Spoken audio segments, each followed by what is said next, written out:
प्रमुख अतिथी माननीय अनिलजी जोशी साहेब, तसेच नितीनजी शिंदे साहेब व मुकुंदराव आपळे हे सुद्धा उपस्थित आहेत। तसेच आपल्या समितीचे स्वागताध्यक्ष दैनिक पुण्यनगरीचे संपादक श्री विनोदजी कुलकर्णी साहेब हे सुद्धा उपस्थित आहेत व समितीचे अध्यक्ष राजू गोरे यांच्या हस्ते प्रतिमापूजन होत आहे। छत्रपती शिवाजी महाराज की जय। पुण्यश्लोक छत्रपती श्री शिवाजी महाराज की जय। धर्मवीर छत्रपती श्री संभाजी महाराज की जय। भारत माता की जय। हिंदू धर्म की जय। हिंदू राष्ट्र की जय।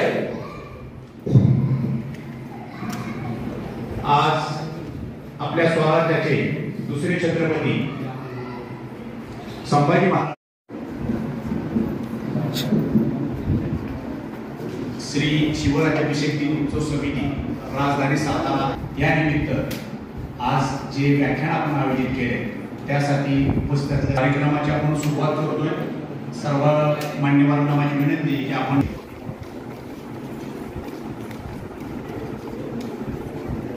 त्यांना एक अगरबत्तीचा थोडा भेट देण्यात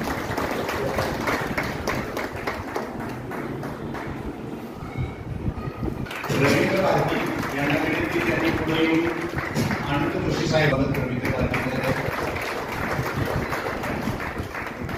तसेच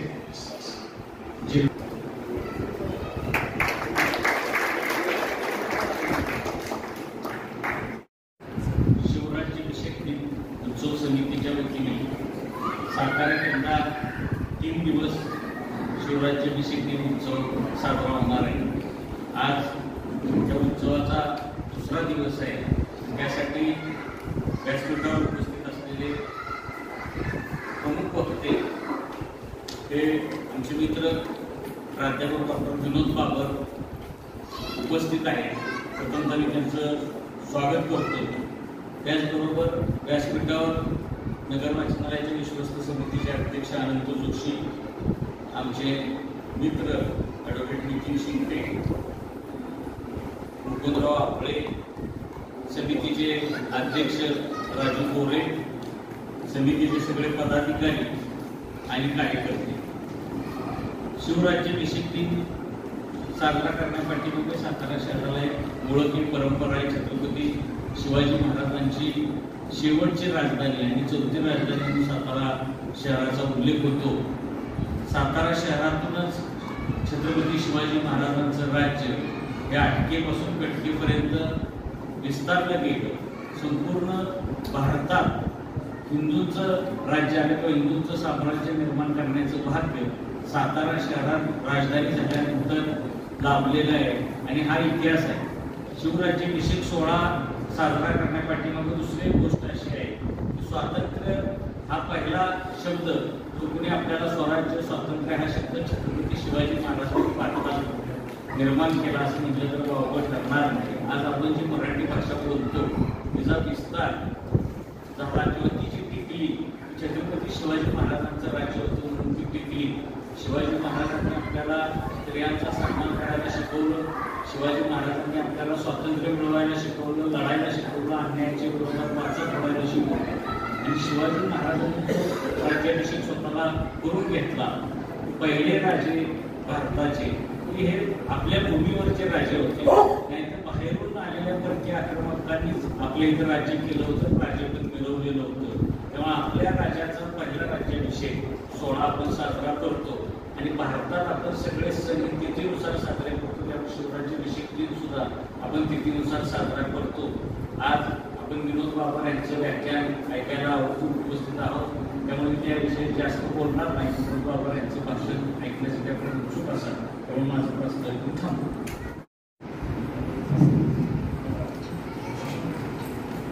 मंचावरती उपस्थित असणारे मान्यवर, समोर उपस्थित असणारे शिवप्रेमी बंधुवाडी भगिनींनो, आपण आज जे इथं जमलेलो आहे ते शिवराज्याभिषेक दिन साजरा करण्यासाठी आपण इथं जमलो आहोत।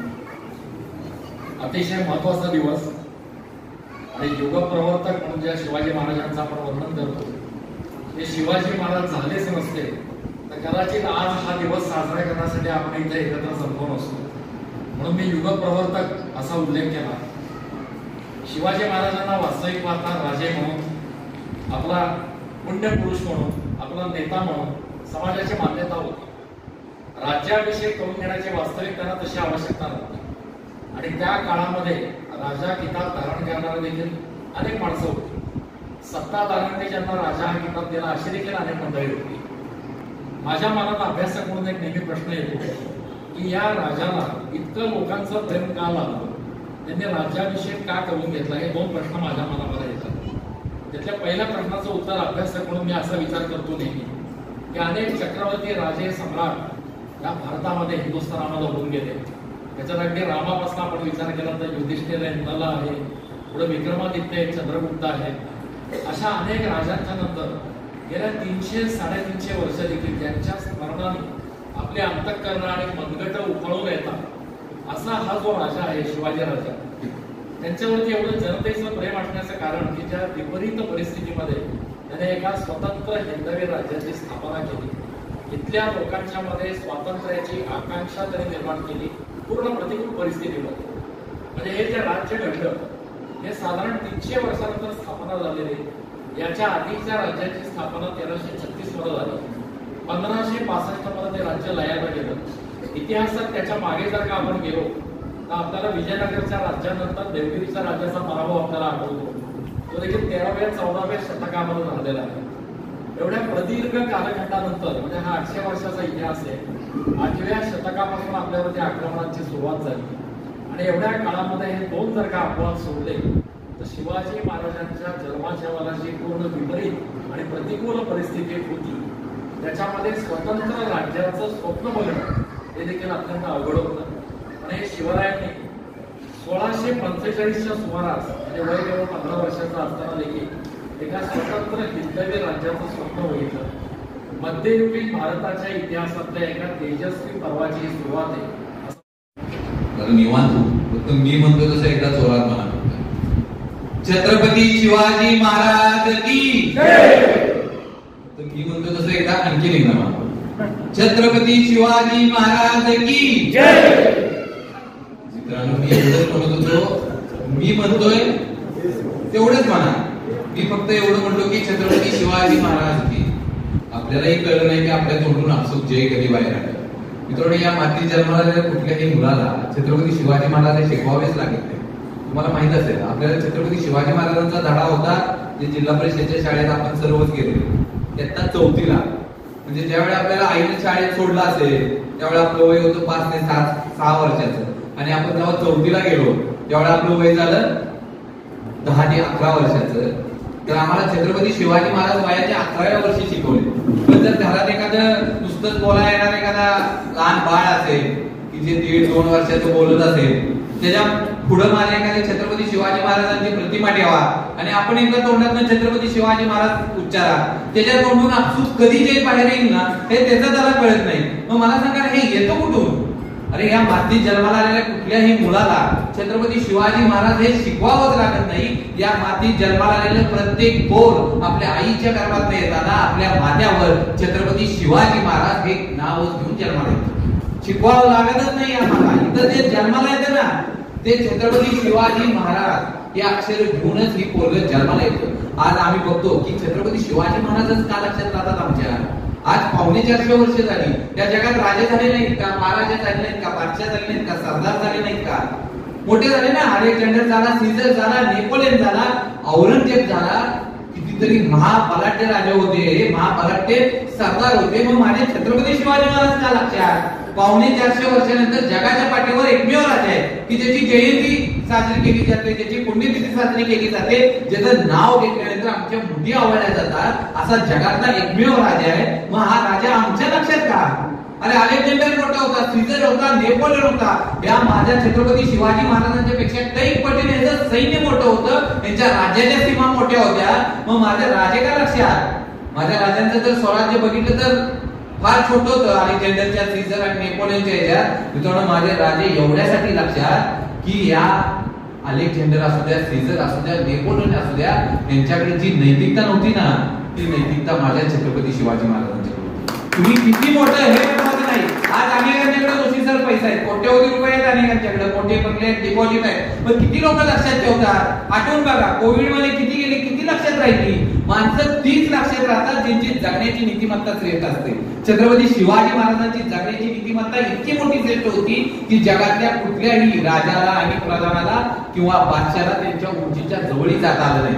मित्रांनो, आयुष्यात आपल्याला माहित आहे, प्रभू श्रीरामांना ज्यावेळी रावणाने विचारलं, अरे तू तर वनवासी होता, तुझ्यापेक्षा माझं सैन्य कैक पटीनं मोठं होतं, तू तर माझ्या भूमीवर आला होता, तुझ्यापेक्षा मी कैक पटीनं मोठा पंडित होतो, मी तर शरीला पायाखाली घेतलं होतं, मी तर शिवभक्त होतो, मग मी हारलो का? त्यावेळी प्रभू श्रीराम सांगतात, तुम्ही हारला एवढ्यासाठी की तुमच्याकडे फक्त नैतिकता नव्हती. मित्रांनो, हे दोनच राजे मला आठवतात, एक माझे प्रभू श्रीराम आणि दुसरे माझे छत्रपती शिवाजी महाराज यांची जगण्याची नीतिमत्ता जगातल्या कुठल्याही राजापेक्षा कैक पटीने मोठी होती. काही करू नका, मी जोशी सर कायम सांगतो की कुठल्या देवाला गेल्यानंतर काय मिळतं मला माहित नाही. आम्ही अनेक किलोमीटरचा प्रवास करून अनेक राज्यात अलीकडे लोक विनोद सर विदेशातही जायला लागले देवाला. तुम्ही कुठेही जावा, कुठल्याही देवाला, तिथं जाऊन तुम्हाला काय मिळेल मला माहित नाही, परंतु एकदा आलोय ना तर मला एकदा किल्ले रायगडावर जावा आणि माझ्या छत्रपती शिवाजी महाराजांच्या समाधीजवळ नतमस्तक व्हा. आयुष्यात का जगायचंय ना या सगळ्या प्रश्नांची उत्तर मिळतील. आम्हाला कळेल ना, कारण आम्हाला छत्रपती शिवाजी राजांची ती समाधी सांगते की मराठ्यांची पोरं काय करू शकतात. ती समाधी आम्हाला सांगते मराठ्यांची पोरं शून्यातनं आपलं विश्व निर्माण करू शकतात. ती समाधी आम्हाला सांगते मराठ्यांची पोरं स्वतःचं राज्य निर्माण करू शकतात. ती समाधी आम्हाला सांगते मराठ्यांची पोरं राजा होऊ शकतात. ती समाधी आम्हाला सांगते मराठ्यांची पोरं उत्तम प्रशासन चालवू शकतात. आम्हाला जेव्हा वाटेल आम्ही थकलोय, संपलोय, काही करू नका, इकडे तिकडे फिरू नका, कुठला मेडिटेशनचा कोर्स करू नका, कुठल्या लाईफ स्किल कोर्सच्याकडे कन्सल्टन्सी करू नका, कुठल्याही मानसोपचार तज्ञाकडे जाऊ नका. सरळ गाडी काढा, गाडी पकडा आणि किल्ले रायगड गाठा. तुम्हाला का जगावं हे नक्की तिथं कळेल आणि जगण्याचं बळ किल्ले रायगडावर मिळेल. बस अपेक्षा काही करू नका. याच्यापेक्षा आमचं काय होतं, जर आम्ही थोडं जरी गडबडलो हे झालो की आम्ही संपून जातो. आम्ही संकटाकडे कायम पाठ दाखवतो. आणि संकट म्हणजे काय? आयुष्यात संकट त्याच्याच वाट्याला येतात ज्याची ती पेरायची ताकद असते. कुठल्याही डुंग्या सुंग्याच्या वाट्याला संकट येतच नाही. मला सांगा, छत्रपती शिवाजी महाराजांच्या वाट्याला संकट आली नाहीत का? प्रभू श्रीरामांच्या वाट्याला संकट आली नाहीत का? आणि माणसं उगीच मोठं होत नाही. अलीकडे आम्ही जर काय होतं, आमची आई देखील अलीकडे काय होती, मुलाला आमच्या पालकांना कायम असं वाटतं पालकत्व म्हणजे काय की मुलाला दुःख होऊ नये, मुलाला संकट येऊ नये, मुलाला अडचण येऊ दे. आम्ही इतकं मुलांना कम्फर्ट मध्ये ठेवतो. सर परवा दिवशी एक आई आपल्या मुलाला ट्रिपला सोडायला आली होती आणि ट्रिपला सोडायला आल्यानंतर ती त्या हेल्पर काकांची ड्रायव्हरशी भांडत होती. ती त्या हेल्पर काकांना सांगत होती की पोराला मध्ये बसवा. ते हेल्पर काका म्हटले पुढं बसवलं तरी काय अडचण आहे, मागं बसवलं तरी काय अडचण आहे, मध्येच कशासाठी पाहिजे? ती आई म्हणते मध्ये एवढ्यासाठी पूर्ण कोण धडक मारली तरी पोरग सुरक्षित, मारणं कोण धडकलं तरी पोरग सुरक्षित, त्यामुळे त्याला मध्ये बसवा. आमची आई आमच्या पोरांना आज सुरक्षितता शिकवायला लागली. ज्यावेळेला अफजल खान चालून आला ना, त्यावेळेला आमचे शिवाजी महाराज जिजाऊ साहेबांच्याकडे जात आहेत आशीर्वाद घ्यायला आणि जिजाऊ साहेब सांगतायत, ह्याच अफजल खानाने तुमच्या वडिलांचा अपमान केला, ह्याच अफजल खानाने तुमच्या भावाला मारण्यासाठी प्रयत्न केले, त्याचा हिशोब याच ठिकाणी सुद्धा करा. जिजाऊ साहेब नाही म्हणल्या की यावेळी तानाजी मालुसरेंना पाठवा, यावेळी दुसरं कोणाला तरी पाठवा, असं नाही झालं. ज्यावेळी अडचणी ना त्यावेळी छत्रपती शिवाजी महाराज गेले. असं होत नाही की कुठलाही राजा कुठलाही नेता त्याच वेळी मोठा होतो ज्यावेळी तो पहिल्यांदा जातो. अफजल खानाची भेट आहे ना, छत्रपती शिवाजी राजे पहिल्यांदा भेटले. शाहिस्ते खानाची बोटे असतील ना, पहिल्यांदाही भिंतीतनं छत्रपती शिवाजी महाराज आत गेले. आग्र्याच्या भेटीत असू द्या, पहिल्यांदा माझे छत्रपती शिवाजी महाराज पुढे झाले. जगातला कुठलाही राजा काढा, औरंगजेब काढा, कुतुबशाहीतला कोणीही काढा, ते कधीही लढलेले आम्हाला आठवत नाही. कोण मैदानात गेले आम्हाला नाही आठवत. अरे पण दक्षिण दिग्विजय असू द्या, माझे छत्रपती शिवाजी महाराज गेले ना पहिल्यांदा. जिथं जिथं अडचण आली तिथे तिथं पहिल्यांदा छत्रपती शिवाजी महाराज गेले. आता जोशी सरांनी सांगितलं, जगातली एकमेव घटना आहे की या राज्यासाठी माणसं मरायला तयार झाली. का झाली? विचार करून बघा ना, असं का झालं? अरे तो शिवा काश्मीर की ज्यांनी अफजल खान वध होईपर्यंत, म्हणजे माझ्या राजाने जोपर्यंत पन्हाळगड घेतला नाही ना तोपर्यंत या शिवा काश्मीरने छत्रपती शिवाजी महाराजांना बघितलं पण नाही. तरी तो म्हणतो की मला मरायला गेलं पाहिजे. कशासाठी सिद्धीला भेटायला गेला? फक्त मरायसाठी. त्याला एकच माहित होतं की आपण पाठीमागे येऊ शकत नाही, माणसं मरायला तयार झाली. अरे पन्हाळगडच्या वेळेतनं ज्यावेळी हे 600 मावळे बाहेर पडले ना रात्री बाकीचे त्यातलं एकाने सर विचारलं नाही की मला काय मिळणार. अलीकडे आमचं काय झालं माहितीये का, जोपर्यंत मला काय मिळत नाही तोपर्यंत इतरांचे पाय चाटायचे आणि एकदा आपल्याला काय मिळालं ना की कुत्र्यागत इतरांना काटत सुटायचं. हा माणसाचा अलीकडे गुणधर्म बदललाय. आज निष्ठा कशाला होणार मी. 600 जण ज्यावेळेस बाहेर पडले ना एकाने नाही विचारलं की मला काय मिळेल. आणि तिथनं जेव्हा घोडगिंडीत आले आणि आमचे बाजीप्रभू देशपांडे म्हणतात की राजा तुम्ही आता पुढे चला, सिद्धी मुळसूच आपल्या पाठीमाग आहे. ताज्या क्रमाचं 5000 सैन्य पाठीमाग लागले आणि माझे मावळे कधी जेवले कधी पाणी पिले, त्या चिखलामध्ये किती पाऊस आहे कुठं पाय पडलाय काही माहित नाही. रात्र दिवस संध्याकाळी 9 ते 10 सर निघाले, पहाटे 5 ला पोहोचतायत. इतका किलोमीटरचा प्रवास एक संघ 1 तास करत कंटिन्यू.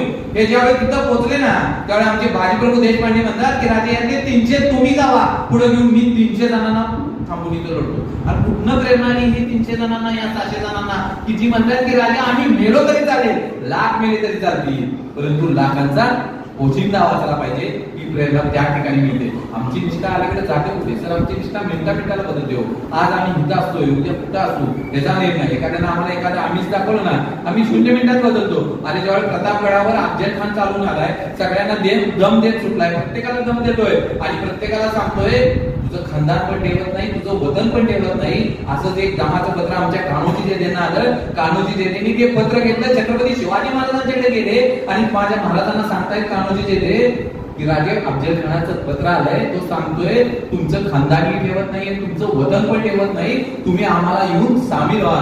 आणि छत्रपती शिवाजी राजे म्हणताय कान्होजी काका आपलं कुटुंब पहिल्यांदा ते वाचवा.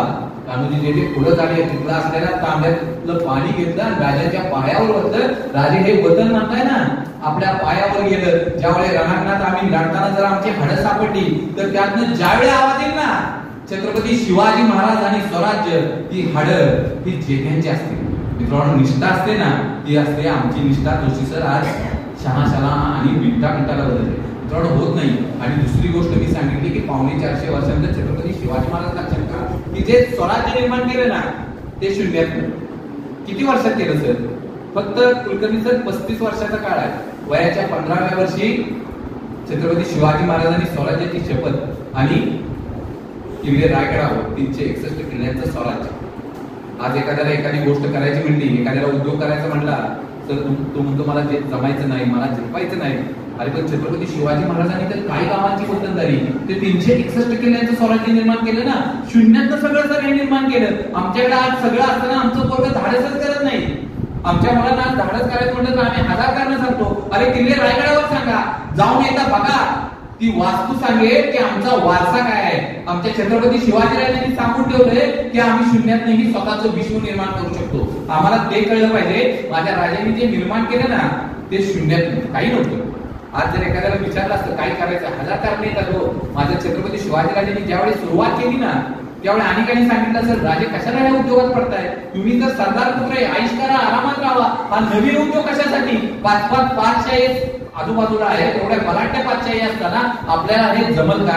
परंतु छत्रपती शिवाजी महाराजांनी ह्यात एकाचंही ऐकलं नाही. ऐकलं कुणाचं फक्त सर आपल्या आई वडिलांचं. मित्रांनो आयुष्यात काही करा कधी ऐकू नका. पैमावण्यांचं ऐकायच्या भानगडीत पडू नका. भाऊकीचं अजिबात ऐकू नका. त्यात कोणी तुम्हाला म्हणणार नाही की तू चांगलं कर, कोणी म्हणत नाही. तुम्हाला जर तुम्हाला ऐकायचंय ना नवीन काय करायचंय ना पहिल्यांदा आपल्या आई वडिलांना विचारा. ती 2च माणसं आयुष्यात सांगतात की पोरा तुला 100% जमल. मी कायम सांगतो शिवचरित्र हे 2च शब्दात कळतं. छत्रपती शहाजी महाराजांच्या स्वप्नांची स्वप्नपूर्ती म्हणजे छत्रपती शिवराय आणि आमच्या आऊसाहेब जिजाऊंच्या आयुष्याचा सार्थ म्हणजे छत्रपती शिवराय. बस आम्हाला एवढं कळलं ना आम्हाला आयुष्यात काहीच लागत नाही. आम्हाला ह्या प्रत्येक टप्प्यावर या गोष्टी कायम कळायला पाहिजेत. आणि एक लक्षात घ्या छत्रपती शिवराय हा आमचा भूतकाळ नाही तर छत्रपती शिवराय हा आमचा वर्तमान काळ आहे. आम्हाला प्रत्येक शिवचरित्रातली गोष्ट प्रत्येक ठिकाणी वर्तमानात जगायला शिकली पाहिजे.